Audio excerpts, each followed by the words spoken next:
Agora é de falar com Gustavo Almeida. O Guga, bom dia para você, Guga. Tudo bem? Seja bem-vindo. Bom dia, Daniel. Bom dia, pessoal. Tudo bem, tudo bem. Chegando mais um final de semana, né? Sextou mais uma vez. Sextamos, é isso aí.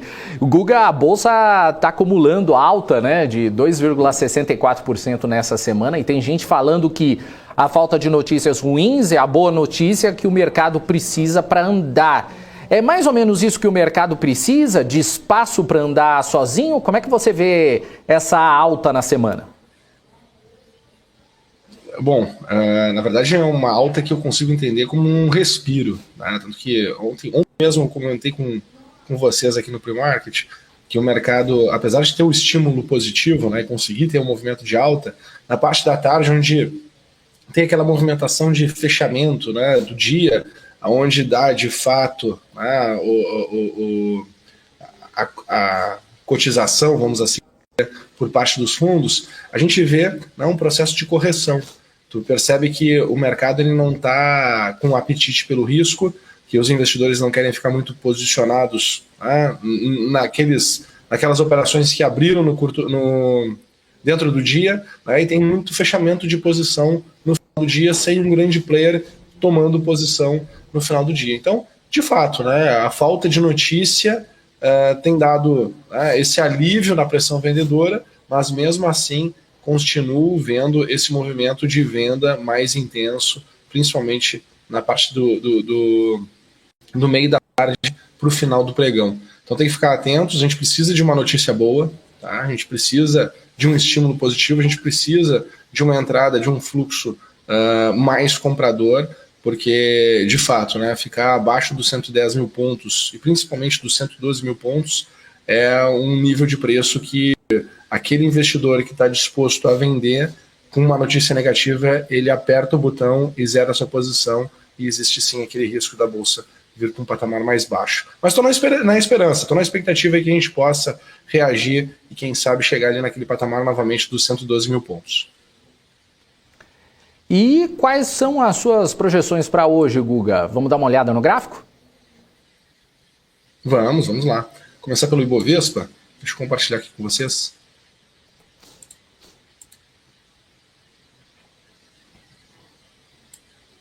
O que eu estou enxergando aqui para o nosso Ibovespa, né, para que nós possamos entender. Bom, a mesma fotografia que nós já estamos acostumados aqui a olhar toda vez que eu faço as minhas análises aqui na BMC, no pre-market, querendo ou não, nós não temos aqui nada que estimule, né, o mercado a ir buscar as novas máximas históricas. Então, na verdade, é um período aqui meio que de correção, né, meio que de ajuste dessa intensidade toda de baixa que nós estamos tendo. Mas, olhando, né, para o comportamento intradiário, né, ou seja, olhando barrinha por barrinha, nota que o mercado abre, tem um estímulo positivo, mas ele não consegue fechar perto das máximas, ele vai devolvendo, né, parte dos seus ganhos que se teve ao longo do dia. Então, de certa forma, está subindo arrastado, né? A gente fala muito desse termo, né? Subir arrastado, subir sem força, certo? Para hoje, o que eu consigo enxergar aqui para o nosso mercado futuro, que já está aberto? Eu consigo traçar de cenário, que eu consigo traçar de desenho.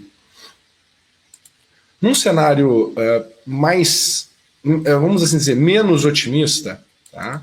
Eu consigo utilizar essa base de dados aqui como critério, tá, para poder fazer minha análise. Essa base de dados, ó, que é uma base de dados que eu pego aqui do dia 13 de novembro. 13 de novembro, às 9 horas, 4 de novembro, às 9 horas da manhã, abertura do mercado, até o dia 4 de novembro, às 3 horas da tarde, foi essa última baixa mais intensa, tá? Se eu faço a minha projeção de alta, eu tenho dois níveis interessantes a ser encontrados, tá? O primeiro nível interessante é o 109.200, tá? Uma vez que aqui foi 70,7, aqui eu tenho 1,41, é o 109.200 pontos. Acima, 110 mil pontos, tá? 110.040. Para mim, essa é a região divisora de águas, tá? Esses 800 pontos que tem aqui, para mim, é a região divisora de águas do curto prazo. Acima disso, o mercado vai começar a ficar com um tom bem mais otimista, vai ficar mais contente. E aí teríamos espaço para ir para os 111.600 pontos. Tá? Isso aqui sendo mais cauteloso, com potencial de alta. Tá? Então tem que entender que nós temos aqui uma estrutura de curto prazo encerrada, mas de alta, né, encerrada, mas a gente tem aqui espaço para poder ir mais para cima ainda. Sendo mais otimista, tá? E aí que é legal, porque tu começa a ver que o mercado ele começa a ter algumas opcionalidades para poder fazer um movimento de alta. Sendo mais otimista, pegando outro movimento, tá?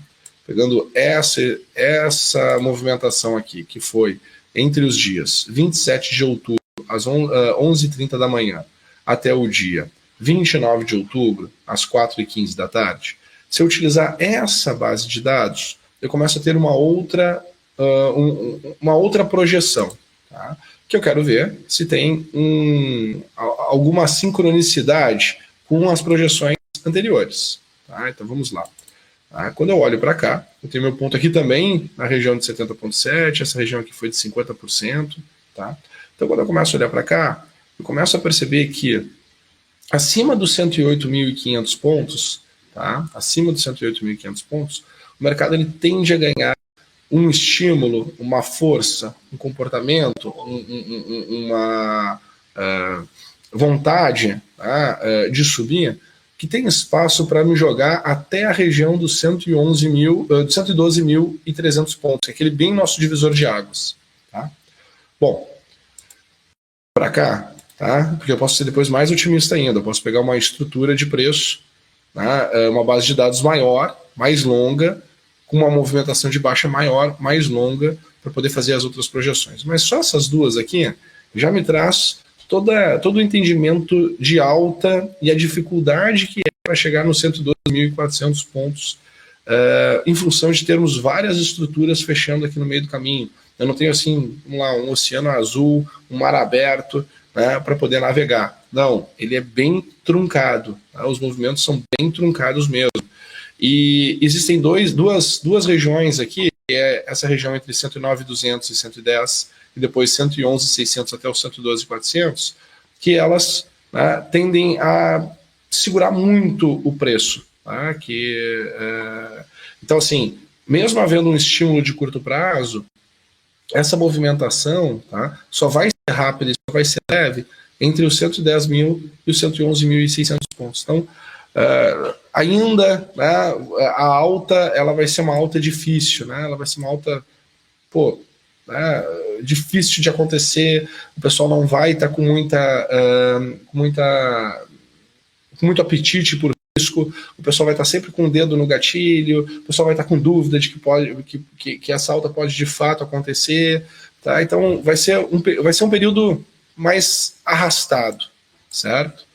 Agora, uma vez que a gente tem aqui estruturas fechadas, uma vez que a gente tem aqui uma região difícil de ser superada, um estímulo negativo de curto prazo tende a me jogar, né, num primeiro movimento, okay, de volta para cá, para os 105.300 pontos. Tá? Então, quando eu olho para cá, para essa estrutura aqui, o que eu consigo enxergar? Olha só, o movimento de alta, ele pode acontecer, mas ele vai ser muito trancado. Tomara que aconteça. Tá? Eu sempre sou um otimista com o dedo no gatilho. Eu acho que eu não consigo encontrar pessimistas bem-sucedidos, mas eu consigo ver vários otimistas bem-sucedidos. Mas eu consigo enxergar aqui o seguinte, olha, eu posso estar tomando risco, mas tem que ser um risco errado. Né? Se eu ficar muito exposto aqui, sem respeitar stop, sem respeitar que tem um movimento forte de baixa, eu posso me machucar aqui no curto prazo. Tá? Porque, de fato, se vier notícias negativas lá de fora, vamos lá, manchete, né, hoje capa de jornal do Wall Street Journal, tá? O pessoal focado e preocupado com a inflação. Toda essa movimentação da China, hoje a gente teve queda na madrugada de 4% do minério de ferro. Então, petróleo caindo 1,5% agora, o petróleo está caindo 1,12%, 1,40%, o Brent da Petrobras. Então, pode vir trazer uma pressão vendedora um pouquinho mais intensa no curto prazo. E, havendo uma notícia negativa, Tá? Agora, no curto prazo, essa correção ela tem espaço para continuar se intensificando, e um movimento para baixo que eu tenho, o primeiro deles seria voltar, né, nos 112.800 pontos, e o pior de todos seria ir buscar a região pela primeira vez abaixo dos 100 mil pontos. Então, nota que o espaço para ir para cima, apesar de existir, ele é mais apertado, é mais difícil de andar, e o espaço que tem para uma correção, caso venha um movimento negativo, um tom negativo, ele é mais fácil, porque a gente está aqui já desde o dia 4 de novembro num processo de alta, muito trancado, muito difícil de acontecer. Tomara que ele consiga se desenvolver com mais intensidade, porque a gente tem, de fato, né, muitos ativos descontados, enfim, toda aquela narrativa que nós já estamos aí carecas de ouvir. Me estendi um pouquinho aqui, Daniel.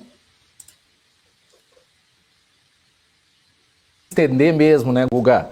E, Guga, essa semana teve mais de 100 empresas divulgando resultados. Você acha que os números das empresas grandes e importantes, elas estão mexendo também com a Bolsa? Como é que você está avaliando essa temporada na precificação dos ativos?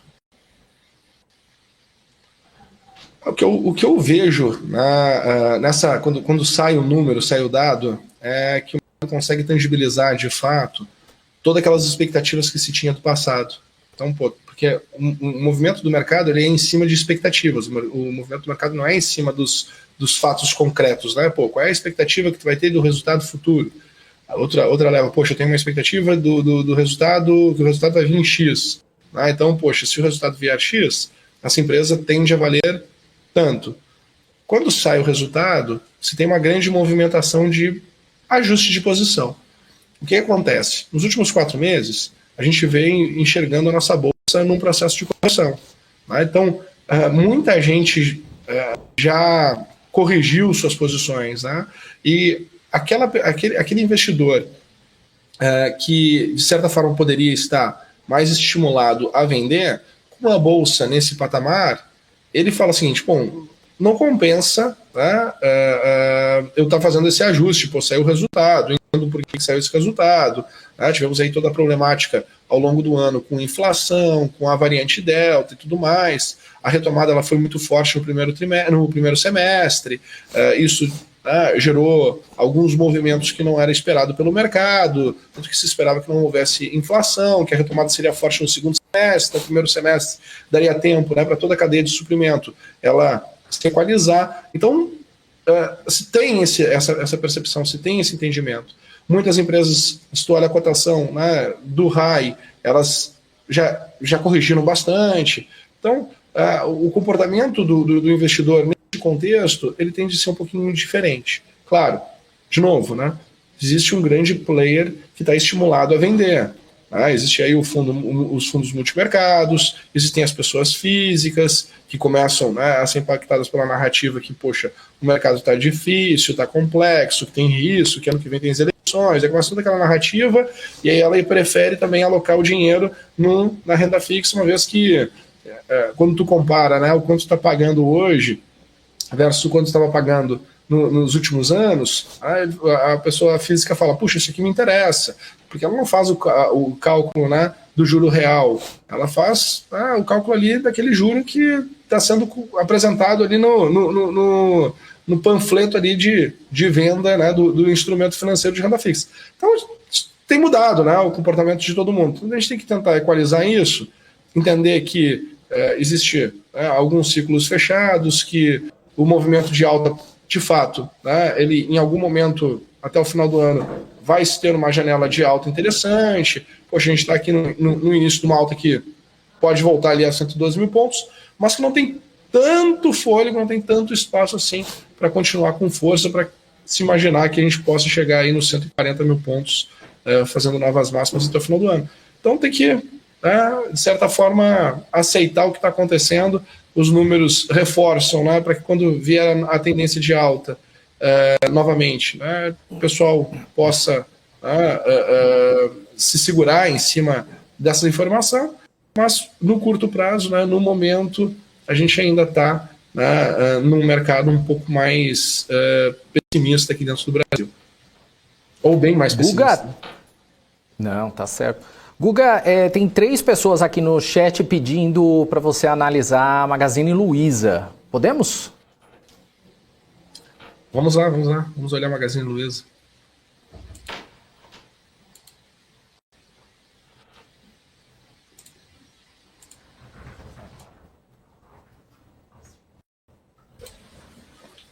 Magazine Luiza, Mglu. Vamos aí, Mglu.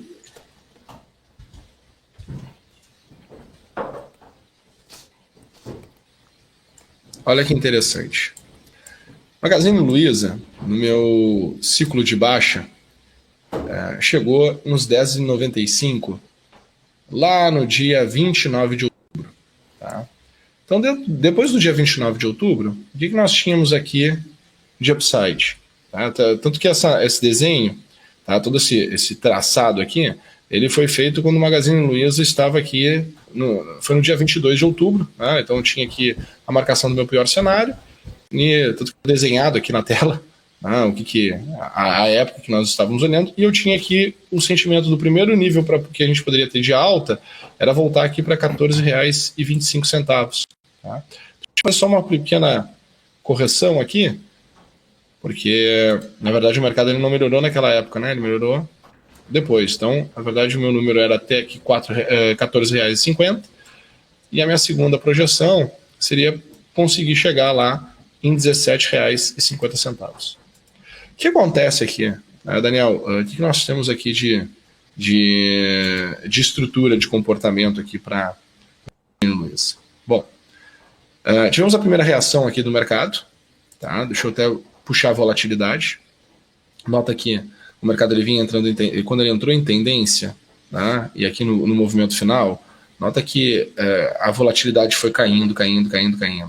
Quando a gente chegou lá no fundo, olha só como a volatilidade tinha diminuído e bastante, né? Se eu for traçar uma linha aqui, ó, nesse dia e esse nível de volatilidade, olha como estava bem abaixo, ó, tá? De vários pregões, bem abaixo de todos esses pregões que nós tivemos aqui de queda em si.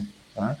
Então, quando chegou nesse patamar aqui, e fechou a estrutura de preço, que estava desenhada aqui, que o meu pior cenário era que pudesse chegar aqui a 10,95, tá?